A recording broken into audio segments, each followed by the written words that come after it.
Este é o DJI SPARK. E hoje eu vou mostrar rapidamente como você pode redefinir suas preferências e configurações da câmera de volta aos valores originais ou de fábrica. Este drone, você precisará entrar na visualização da câmera do aplicativo DJI GO 4. Aqui, toque no ícone que você encontrará abaixo do botão do obturador. Toque aqui.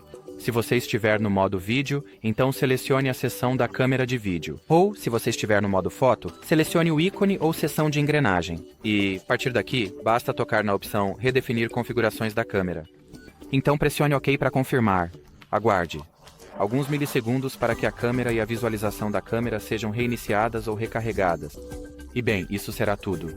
Se você tiver mais alguma dúvida, deixe nos comentários abaixo.